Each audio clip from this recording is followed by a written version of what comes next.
Hello and welcome to the Anyone Can Play Guitar podcast, which gives you, the listener, a series of hints and pointers on your journey as a musical artist. providing you with interviews from those in the music industry, along with our own experiences. Ben and James shine some light on the many pitfalls and opportunities that being a musician has to offer. Last week we had a second member of Maximo Park to appear on the show, guitarist Duncan Lloyd. With Duncan we covered songwriting, writer's block and writing songs for live audiences. This week Ben is in the amazing radio studios with Frankie Francis of Frankie and the Heartstrings to talk forming a band, investing in a band and band identity. Welcome to episode 28 with me, James, and him, Ben. Here we are. Here we are. Back in the pod cave. The pod cave. Yeah, I thought I'd just shock you with that name. How long have you been thinking about that? About 20 seconds, if I'm honest. Just as well. Back after our, I wouldn't say extended break, because we didn't break any. No, there was continuation. Yeah, we just had a little foray out of the country for someone's wedding. Yes. Yeah, which was very nice. Yes, and She turned up. she turned up. Yes. So did you. Yes. All was good. And now here we are. And we're about to speak to Frankie Francis. Frankie Francis of Frankie and the Heartstrings. Well, I say you're about to speak Yes. to Frankie Francis. So, Frankie is Frankie from Frankie and the Heartstrings, and this is part one of a double header. Yes. Your favourite. Good old double. Part one is Frankie and the Heartstrings. Part two is basically Frankie and Amazing Radio. So we've got two different angles on this. So it's not just a long conversation about Frankie in the band. It's that and what his next bit was, which was kind of what his first bit intended to be, because he did a degree in radio. Yeah. That's what I like about this double header with Frankie. He's both a musician, but he also sees things from the other side of the music industry with his role in radio, and also from the whole shop. It was really interesting listening to you talking about Pop Rex and what they've done with that. Yeah, and he's done he does work with Sunderland Football Club as well, as he's the, I'm sure it's described as the music man. So yeah, does all curates all the playlists before the match and half time. But there was some bits of that, even just that little 2-minute bit about it was actually something I never thought about, but we'll get onto that later. Yeah. So. But the reason we got in touch with Frankie, because again, a local band to us, so it's quite nice to get some local bands, and it also ties in with the fact he works in the radio. Previous guest and friend of the podcast, Ross Millard, put me in touch with Frankie, because he plays with the Heartstrings regularly. He does. I don't know if he's an official member. I don't know if he's on the books, as they say, but he I don't know. He definitely plays with them regularly. Yeah. And the last couple of times I've seen them, it's a strong lineup. Very strong lineup. And Frankie is very enthusiastic and very nice. Yeah. Seemed like a sound lad. Yeah, he is. And it was, we did this in the Amazing Radio studios. Well, so audio pin quality, drop. I was more than happy to hear that you were not wandering around Gateshead with them, but in actual fact, you were inside a radio station room. That was a win. Oh, it definitely was a win. And when I listened back to it today, just to get my notes ready, it's like, that is really clear. Funny that, isn't it? It's not like a pub. But so that was nice of him to say, yeah, just do it here, no problem at all. It was good. It was like all seeing all the equipment, and I thought, oh, this is the way to do it. Maybe we need a studio. Maybe, Ben. Yeah. Maybe. Right. Well, let's hear you speaking to Frankie. Part one. Welcome to the podcast, Frankie Francis. How are you? I'm very well, thanks. Thanks for asking me on. You're more than welcome. Thank you for coming on, and thank you for being patient. The journey here was a little bit... Everywhere was traffic. Everywhere was red lights.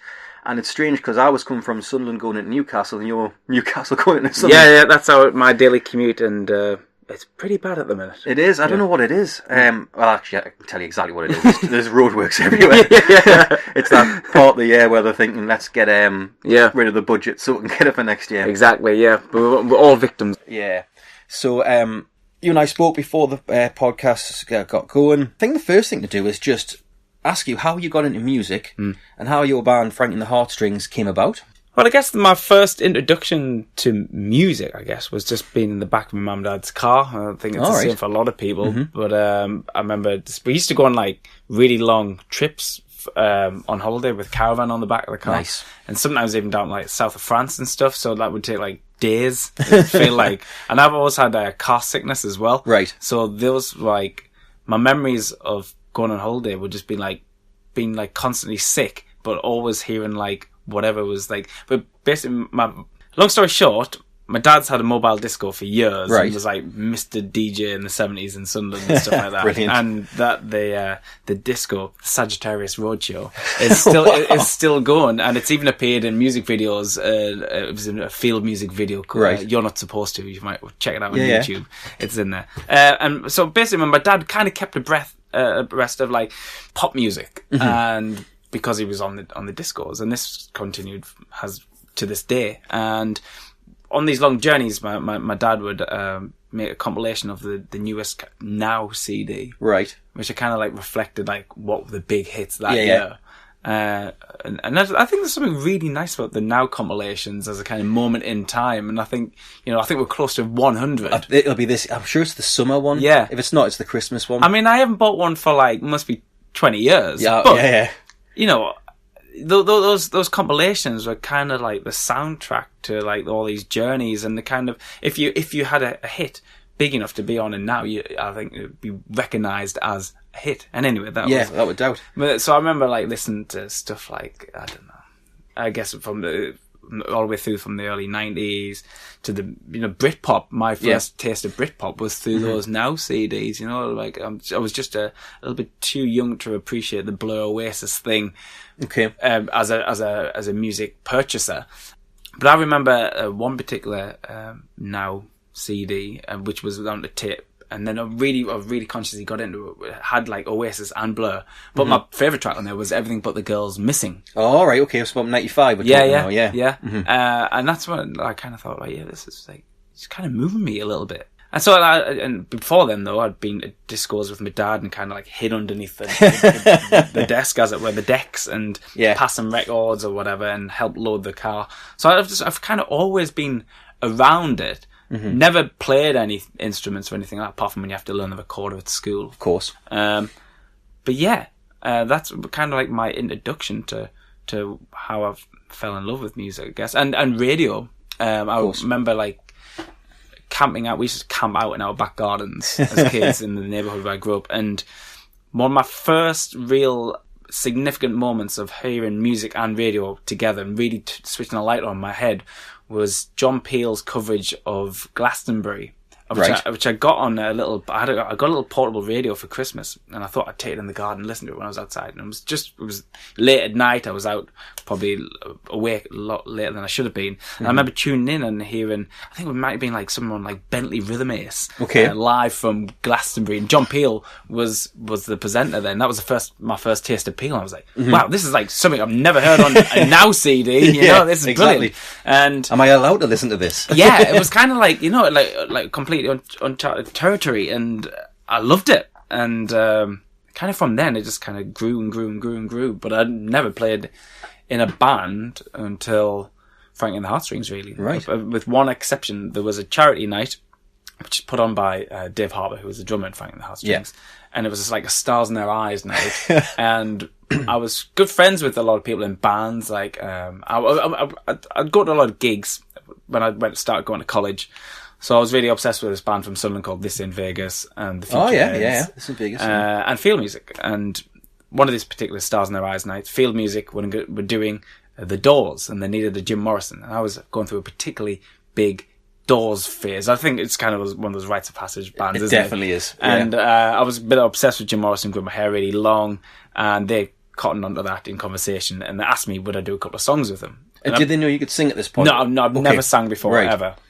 We used to DJ together at a night we put on called Cool for Cats in Sunderland on a Thursday night. It was me, Richard from This in Vegas, Jordan from This in Vegas, my friend Grassy, Graham Hopper, Peter from Field Music, and that was kind of like the core five of us. And we used to do a kind of like a guilty pleasures night on a Thursday, and we just DJ. And anyway, that was quite successful. It actually became our jobs for a couple of years. Wow. But I've never been in a band, or certainly sang before that one night for the charity night. I got incredibly drunk with some Dutch courage to do that. Yeah, of course. And then Frankie and the Heartstrings was the first time I ever sang or took a band seriously. All right. So just because it'll bug us if I don't ask, what Doors songs did you do? We started with Break On Through, obviously. I think then we did... Do you know what? I think we just did Break On Through, and then we did the full version of The End. Wow. Everyone else did like 5 songs. Yeah, we only had time for 2. I was going to say, that's 17 minutes long. Yeah, it's a pretty long track. But Field Music as well, being the perfectionists that they were, they took weeks and weeks to perfect all the solos and interludes and everything. It was something else. It was good. I bet it was. Yeah. Okay. So Frankie and the Heartstrings is your first band, really. Well, that's quite a introduction. It was. So that started. Hunger was 2011. So was this 2008, 2009? 2008. We got together in a room and started practicing, and we probably did our first gig at the Christmas of that year, and then didn't touch anything for a little while. But it kind of came about. It was me. I've just graduated from Sunderland University in radio, and I was doing bits and bobs. I did some work at BBC Radio Merseyside for a couple of weeks. Came back, tried to get some other jobs in the industry. Basically, you can't get a job in radio, which I found out quite fast. And I had a friend who owned a bar in Sunderland, and he was looking for a manager. And during my university and college spells, I worked in bars and restaurants and stuff, as a lot of people do. Yeah, of course. And they said, because I had a license, just by chance, but through one of these jobs, would I want to be the manager of this bar in Sunderland called the White Room at the time? And I was like, yeah, it's one of my favourite bars, always in here anyway. Why not? Kind of Why thing. not run it? Yeah. So we did that. I did that for about a year. But Michael and Dave from Frankie and the Heartstrings used to come in, just the pair of them were friends from gigs. They'd previously been in a band before called Sons of Brenda, named because both their mums are called Brenda. Great name. Yeah. Independent of each other, though. They're not brothers. No, independent. 2 Brendas. Well, it is the northeast. Yeah, exactly. My grandma's a Brenda, so there we go. And they used to come in like regularly on, I think it was like a Tuesday night or something like that. For some reason, they would find themselves at the bar, and because it was a Tuesday night, pretty quiet, so it was just myself in. I ended up speaking to those guys for quite a long time. Michael went to college at the same time as me, and the only times I bump into him would be like in the toilet at a gig or something like that. And I always thought it was just a bit like off the wall, and was always really drunk anyway, so I couldn't really hold a conversation with it. And Dave was even more bonkers back then, so I was a little bit like almost a little bit wary of Dave because he had a bit of a reputation for just being, but quite having quite a vicious tongue. So I didn't really ever want to get on the wrong side of him. And then they came in; they were lovely, as they are, lovely people, and we just kind of got talking about the scene at the time. And I hate using that word scene, but it was quite a good thing at the time. You had the Futureheads had made it on a worldwide scale, massively. Field Music was, still pumping records out, but weren't recognised, but, very much revered in Sunderland. This in Vegas were folded, and, they were my favourite band. Was Yoko and Milo around about that time? Definitely Yoko and Milo were around then, but Paul from the band was doing really well. And I was really into Dexy's Midnight Runners at that time, and Orange Juice, the band Edwin Collins was in, and they were as well. And we had a conversation, and we were just like, because everyone in some puts on gigs of bands that had been listening to at that time. It was a very DIY scene, and there was loads of different collectives, and if there was bands passing through, you'd put them on yourself. And we said over the bar, we said, wouldn't it be great if there was a band who sounded like Dexy's Midnight Runners or Orange Juice these days? We'd love to put them on. And they said, well, why don't we start it, kind of thing? Okay. And I was like, well, okay, we've got a room upstairs, which was kind of like a small function room, which no one ever used. And I kind of half-arse played the bass guitar, have done since about 16. And I was like, great, I'll bring my bass down. Dave was like, great, I've got some drums. I haven't drummed for a long time, but I'll drum. And Michael was like, okay, I'll play a guitar. So 3 of us went upstairs one night and had a practice. And within the space of a couple of weeks, we had a gig booked. We didn't even have a full lineup. So we actually had a gig booked, and then we cancelled it because we didn't have a full lineup. We didn't have like the full members, and I was still playing bass at this point. And Did you have a set at all? Like, we had like 4 songs, and we thought that was strong enough for Frankie songs or covers, right? No, of completely new songs, and we thought that was good enough to do a gig, 4 songs. But so we cancelled that. Our first gig was 4 songs. Yeah, well, there you go. They weren't very good though. No, well, neither were ours. But actually, I was involved in like stuff that was on the first record. I think one survived. Yeah. And so we turned we were listed to play a gig. We were actually listed not as Frankie and the Heartstrings. Dave being Dave told the person who wanted to book us for this first on at the Head of Steam somewhere. So I can't remember who it was, but he said our name was the New Groomers. Ooh, right. Ooh. Yeah, this is pre-U-Tree. Yeah. So at the time, it was quite. He thought we'd get away with a bit of a funny, tongue-in-cheek word. We didn't actually know the band was going to be called Frankie and the Heartstrings. It was soon apparent that I couldn't play bass as well as Michael could play guitar or Dave could play drums. So we actually experiment with Dave on bass. We got a guy called Grassy, who I DJ'd with, to play drums. However, Grassy couldn't make rehearsal one night because he was busy, only to be found downstairs in the bar where we were rehearsing above, drinking. So he was kicked out immediately after one practice. That doesn't go down well. Dave went back on drums. We got our friend Stephen Dennis in, who was a friend of Michael's, to play bass. And I was kind of like elbowed and persuaded to be the singer, having never sang. Did you want to be the singer? Wasn't bothered, but I kind of like knew I wasn't as accomplished on the bass as I should have been, so I was like, I still want to be part of this. I'll do it, kind of thing. And then we played a couple of gigs, and within a couple of gigs, we had a lot of people interested because we were just doing what we set out to do, which was that sound, and no one else was doing it then. And yeah, I would agree with that. Yeah, yeah. And then we did about 4 or 5 gigs. And we did a gig at, I think it was Narkfest at the Clooney. We were like second on or something like that, where we should have been because we only had like 6 songs at this point. And we had Rough Trade there, Sony there, Wichita, who we eventually signed to, at the Clooney. Good label, Wichita. Yeah, amazing. And then, kind of like, then the whirlwind started from then. And the first few years were just manic. Like the best time ever. And, 3 albums later, a shop venue later, we're still going, and Wichita still want us to make another record, which we started before Christmas, writing and stuff like that. And because of that, our lives have been changed, I guess, by music. That's cool. So something interesting you said there actually about it's 2 bits. The DIY, as in, he was on drums. Let's move on to bass. Let's move on back to drums. Blokes downstairs drinking. It's all very DIY. I love that. Like, it's proper indie. But you've also got, let's not use the word scene, but there's a scene that you've got your future heads kicking about, field music, you know them. How important do you think that DIY hard work mentality plus contacts helped? I think it helped a lot. I remember like we were doing gigs and we didn't even have the instruments to or the amplifiers to do the gigs, so we were borrowing like Jaff from the Future Head's bass arm, Peter's little piano thing from Field Music, just so we could do gigs. And that's I guess if you want to show an example of a scene helping each other, that was a perfect example of totally. That, and because of our connections through those bands, they would recommend us to their labels or their bookers or their whatever and say, oh, there's something happening back home. Golden Virgins were just like finishing up at the time as well, so like people like Lucas might have like suggested to someone that were worth checking out, so I think a lot of people had eyes on the Northeast then. Maximo just came they were doing really, were they on their they were second album? They were already well down the line, big, wasn't it, the second album?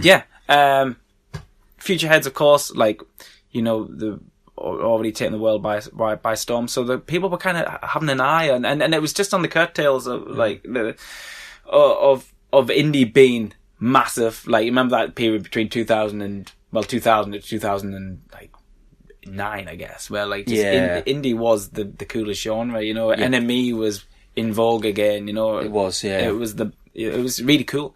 So we kind of like caught the back end of that, But we were doing something that no one else was doing. I was going to say, you're different enough as well to still be doing it now. Yeah, exactly. Because there's a few bands, unfortunately, a lot of singer-songwriters nowadays, isn't there? Yeah, there's nothing wrong with that. Of course not, and there's nothing wrong with it at all. I guess I think that has a lot to do with accessibility as well now, though, because anyone can get a guitar for Christmas, record an album in the bedroom, like literally record it on their phone and put it on SoundCloud, and then who knows what might happen. You know, anyone can do that. But that wasn't even the case when we started. MySpace was the main the tool for us. We had a MySpace page where we'd list out gigs, put a track on there, and that was out. We didn't have Twitter like the first couple of years of the band, I don't think. No, but that'll be right. I think we were very poor, and James will probably go, yes, we were. He was very good at it, utilising that sort of stuff at the time. And we got Twitter quite late, and we were at the back end of when we were heading back down. Yeah. Not that we ever headed it back up, to be honest. But you know what I mean? So yeah, I think MySpace, that was a brilliant tool, It's unfortunate that Facebook is what it is, because MySpace was very music oriented. It was, yeah. I mean, the most famous case, I guess, would be the Arctic Monkeys. Because I remember finding that profile and be like, this is amazing, kind of thing, and then I remember ripping the tracks off the little player they used to have on there. That was brilliant. It was absolutely brilliant. It proved a point, though, that even if you give your music away for free, which people were doing, 147,000 people still bought the first album in the first week, me included. Yeah. But it's free, but it doesn't matter. Because it's still, you got that. We kind of invested it, and it took a little bit of, discovery. I think discovery of music is the most precious thing, and because it's so accessible, I think you lose a bit of that a little bit. There used to be nothing better. I mean, I remember being a teenager and come through Newcastle and going to RPM and have Richie from RPM saying, "Oh, check this record out," and I'm like, no idea who it is. He's like, put it on or take it home. You could, we have the conversation now, bring up a band, you're like, oh, never heard of them. Give us 2 seconds, I'll just put it on Spotify and you've got it, and you can have the whole back catalogue and you listen to it all the way home. That's right. It wasn't the case back then, I know, I like both elements of it. Yeah. We're talking about Mark Radcliffe about the whole radio, we'll get on the radio in a second as well, about they're curating a soundtrack for you. Yeah. And that's their job. And that's great, because you can find artists that you weren't aware of, and you've got that stamp of approval. Now, I know, because I found by accident the band Shopping, and you interviewed them at 3 o'clock, and I interviewed them at 5 o'clock. Oh, nice. They were on about 3 or 4 weeks ago now, and it's brilliant that I can go and find them just by accident. I've got all 3 albums now, but I also like to go and buy it as well, just because I'm invested, and I would do normally. I used to, you're probably the same. Copying tapes. Yeah, of course. Go on your Walkman. Well, I've got to buy that on CD now. It's only fair. Yeah. So it's swings and roundabouts, and I think MySpace was. I think it's a bit of a loss. Yeah, it is a loss, but musically, I agree. But going back to what you're saying, investing in a band with the Reddies, I think if people now may not go out and buy the record. I've got a massive record collection I'm very proud of, and I still buy new releases on vinyl and play them because it comes with a download code, all that kind of thing. It's ideal. But I've seen how a younger generation may come through and come to a gig and probably don't have record players. Not all of them, although it is going up, and it's nothing compared to CD players. Of course. So, but they will buy a T-shirt. Yeah, and that's great. Because that is the same as carrying a vinyl around, because you carry the vinyl around because you ever thought, people are going to, walking out of the record shop with the vinyl, people's going to say, oh, look, he's carrying the new whatever album. But if you're wearing a T-shirt, that's just as proud, isn't it? I mean, you kind of telling everyone, I listen to this band, and I think that's good. And I think that, I went to see Mac DeMarco, for example, a couple of months ago at the Academy, and every kid wanted a Mac DeMarco T-shirt. And, it's not buying the record, but we don't need to buy the record. It's on Spotify. Yeah. But they still want to be cool, have the T-shirt. Was it James back in the late 80s, early 90s who made more of the T-shirts because it was the flowery? Yeah. They made more from that than they did on the tour. Yeah.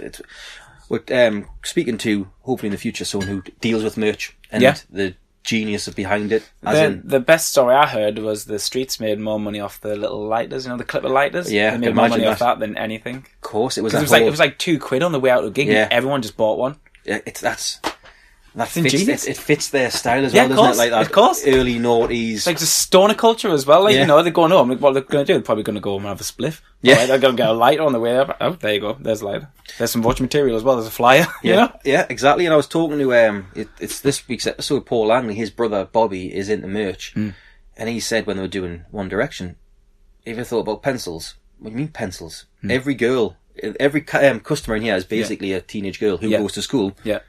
Sell a pack of pencils. Yeah, exactly. All them on. And they sold thousands of them. I bet. So, yeah, it's all that band identity and... Of course, but then it comes back to how to sustain a band, you know? You've got to have some kind of, you know... Well, I don't know if we're going to get on with it, but, you know, we were lucky enough to sign for enough to quit our jobs. Now, I don't think that's the case for 95% of bands, you know? So you've got to sustain yourself somehow on the road. Clever merch is very clever. We've always boxed clever with our merch. We've always had Ross in our band, screen printer, so we'd have, you know, special one-off screen prints made. They'd fly out. Bespoke your merch as much as you can. You'll sell a lot. And, you know, I think it's an important thing because it keeps you on the road, you know? Yeah, if you make a couple £100 a night on merch, it pays for the petrol for the tour, you know? Yeah, and your digs. Yeah. Yeah. So, actually, that comes around nicely about... so, we've already spoke about early success and that whirlwind starting. Yeah. And... I suppose you're 3 albums in now, right on the 4th. I suppose there's been a bigger gap. 2011, 13, 15, now 18. Yeah. Like, how do you, so, like, when that all started, how did you just keep on going? Is it just a case of, let's just keep doing this? And yeah, I mean, from the real interest from the industry, it kind of went from, okay, we get an email to say that someone's coming up to see us, whatever. And from that night, it was just like, I felt like, to me, we gigged for like 3 years or something like that. And like, solidly, all over the world. We got a major deal in Australia. Wow. We went, Japan on a record deal out there, North America as well. It was just crazy. I felt like I was in like Amsterdam every other day. Like, we played Europe that many times. Like, just turn around and you're like, well, we're playing Amsterdam again. We just played it last week. Like, that was kind of the case for like a good few years. That's good. It was tremendously exciting and brilliant, and although I hadn't sang before or been in a band, my God, did I make up for time in those first few years, you know? So, talking about your the Heartstrings and your identity as well, because one thing I noticed when I look through your album covers especially, it's got a very Northern Sunderland element to it. Like, they look like, I don't know if this is literal or not, because I couldn't find if it was, literally old photos. Yeah. Of just like, I think I don't want to say your brand, but it builds that whole ethos of the band. We intentionally wanted to. I wanted someone in a record shop to pull out a sleeve, and without seeing Frankie and the Heartstrings along the top, knowing it was a Frankie and the Heartstrings record, by having it all uniform. That was one thing we set out to do from the start. Yeah. So we wanted uniform, black header with a black and white, but a story. So every album has a different story, and the single covers all from the same collection. That's happened 3 times. So the first time was what still probably resonates as the best story, because the image on the first album was like 5 kids. Yeah, well, I thought it was you, the 5 of you. Yeah, and a lot of people did, but it was actually nothing to do with us. Well before our time, it was. Yeah, if you look at it, you can tell. So those are taken from a collection of works by a guy called Keith Patterson, and he was a documentary photographer. And those were taken, and all that campaign, that first album campaign, was images from the miners' strike of '84, and all those images were taken in Easington, County Durham. Right. Good, quick story about that. Those photos. They've kind of been forgotten about for years. We put them on the front cover, use them for every single. We go around the world, people saying, who are these kids on the front? Yeah, tell this story. Keith ends up getting like his work in a book with the foreword by David Peace, the guy who wrote Red Riding and stuff like that, I think he wrote. Right. But anyway, and he had exhibitions all over the shop, and we still have a great relationship with Keith. Yeah. And I think it was brilliant that we could highlight someone else's work, and it almost worked so well with the kind of like approach we had. You know, we're all working class lads from the northeast of England. We wanted to show, you know, essentially where we're from with our stories, tell stories with the pictures. So we did that. We've done that 3 times now. The second album was all about a guy called Francis Jones, who's an illegal boxer. And legal boxer, I should say. All of those images from the second album was about him in training for fights and what he would have to do, and his kind of old-fashioned approaches to boxing. I think boxing is a very romantic sport in a way, as well as music, you know, and it all tied in together. And the title of the album was called "The Days Run Away," which was taken from a a Charles Bukowski poem.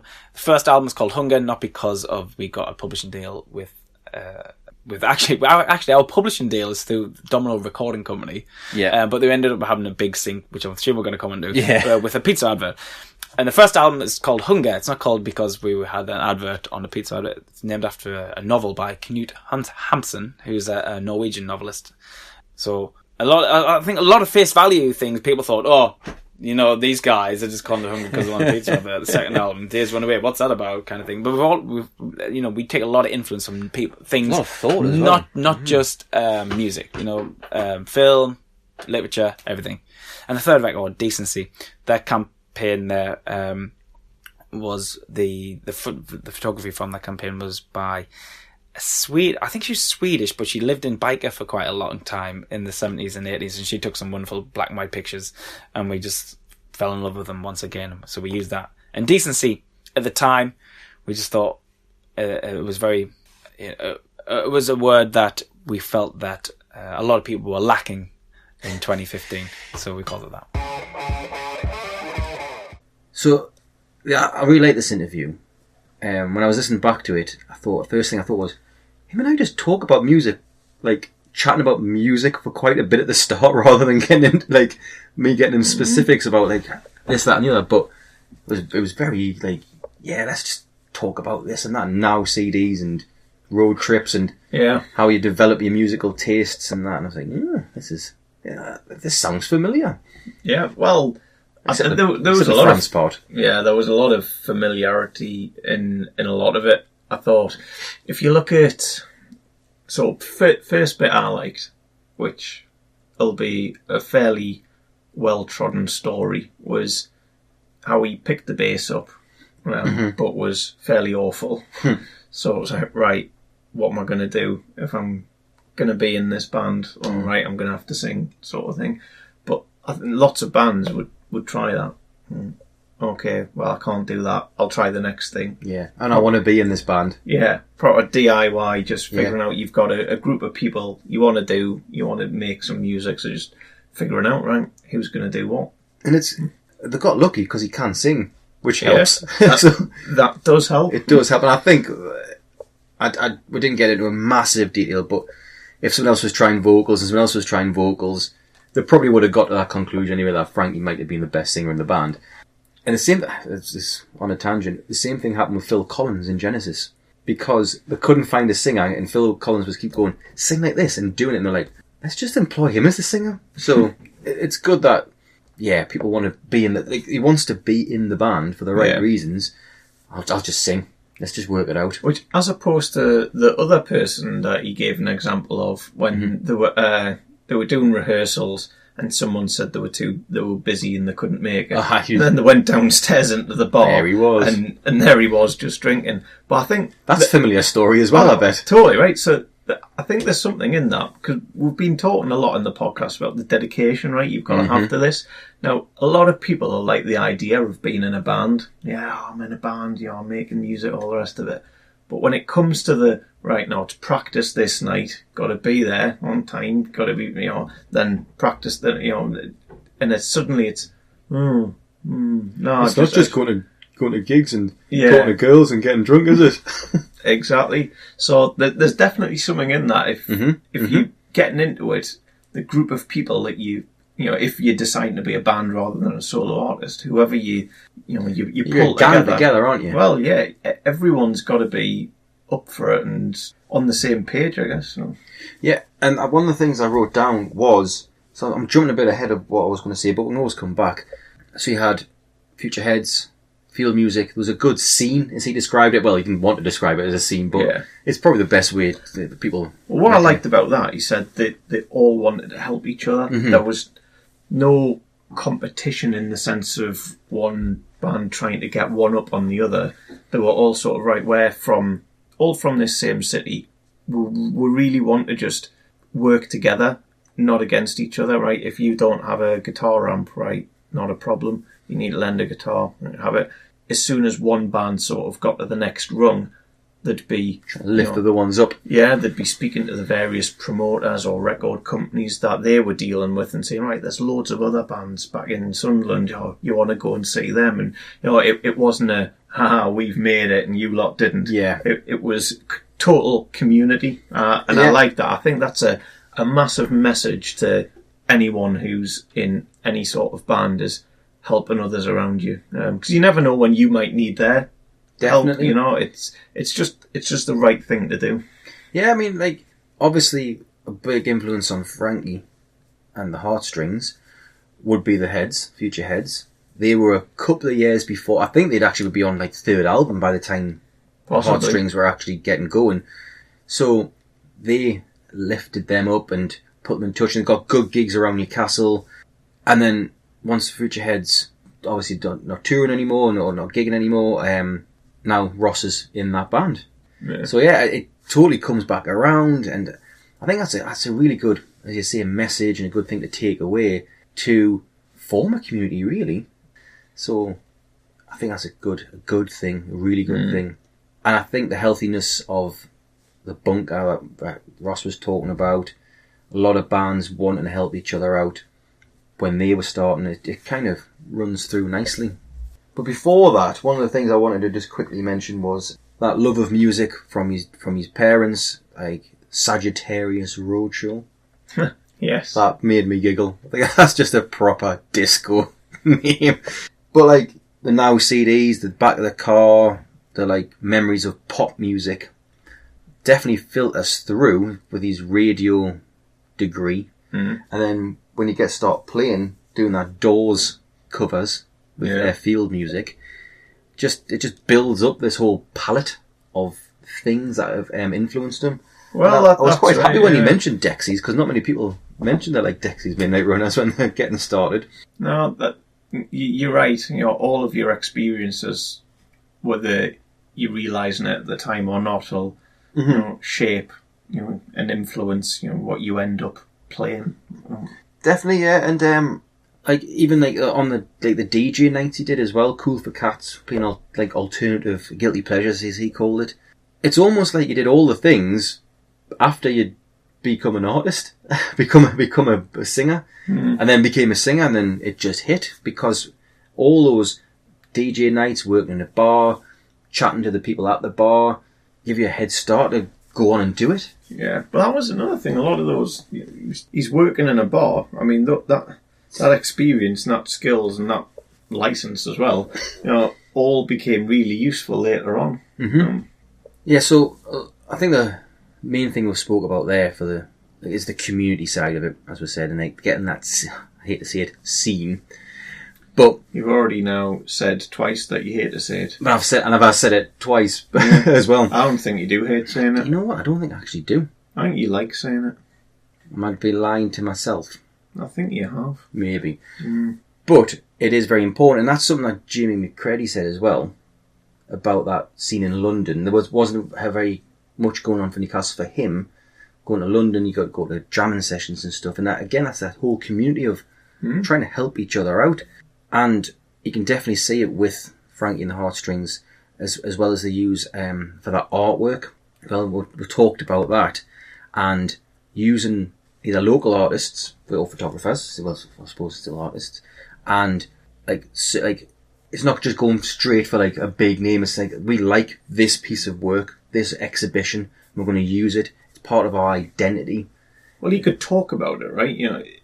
Any of the album sleeves for Frankie and the Heartstrings, Frankie could talk about. He would give you a story behind it. The names of the people who did it. It's not just there's a picture. He could talk for quite a while about all of the component parts, how it came to be, and the different, like you say, the artists, why they've picked that, all the rest of it. And that does sort of build that identity. We've had a bit on identity of bands in other episodes, like with shopping and things. It's no coincidence that a lot of these successful acts give a fair bit of thought to how they want to present themselves in terms of artwork and other things. So yeah, I quite like that you refer to each album as a campaign, and I think that just shows you the mindset in terms of how they approach it. I guess once once you've done it, to the level that they have, it's not so much right. We're writing some music. It's right. Well, what's our next campaign? And everything that is associated to that campaign, and that's right from writing the songs to all of the artwork, the promotion, the tour, and I can see where he's coming from. It's the campaign. So on the whole identity sort of bit, yeah, I liked the bit when he was talking about merchandise. Yeah, and you sort of the more you can tailor it to yourselves, the better. He gave the example of lighters that the Streets did. Totally makes sense, right? It's all about knowing your audience. Definitely.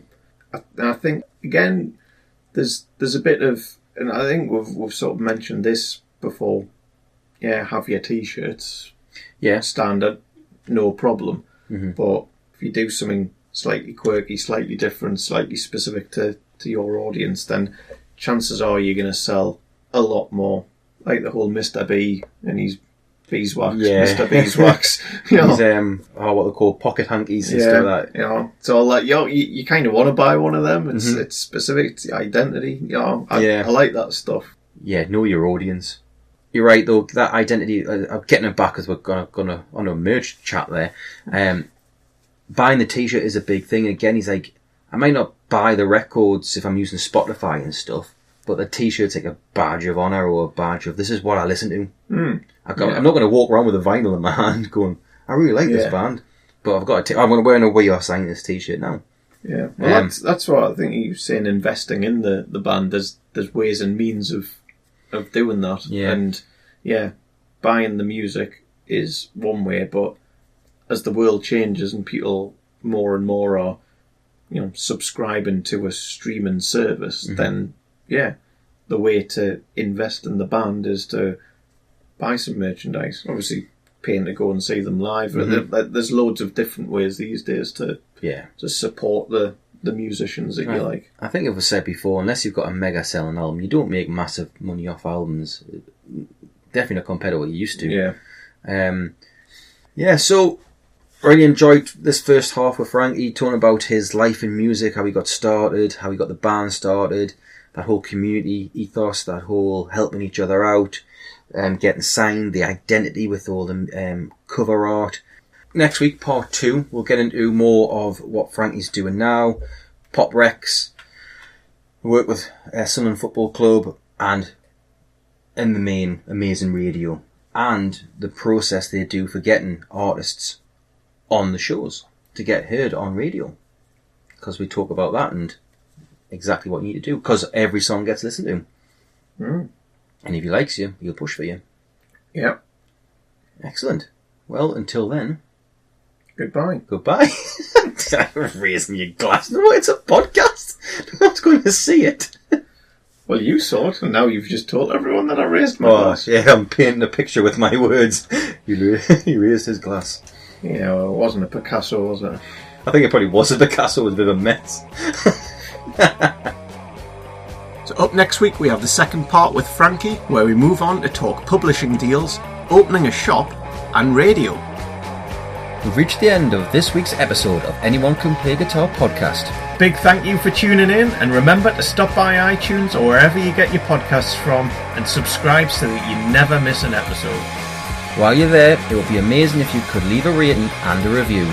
All the show notes can be found at www.acpgmusic.com, and if you want to get in touch, email us your questions, any feedback and any suggestions to info@acpgmusic.com.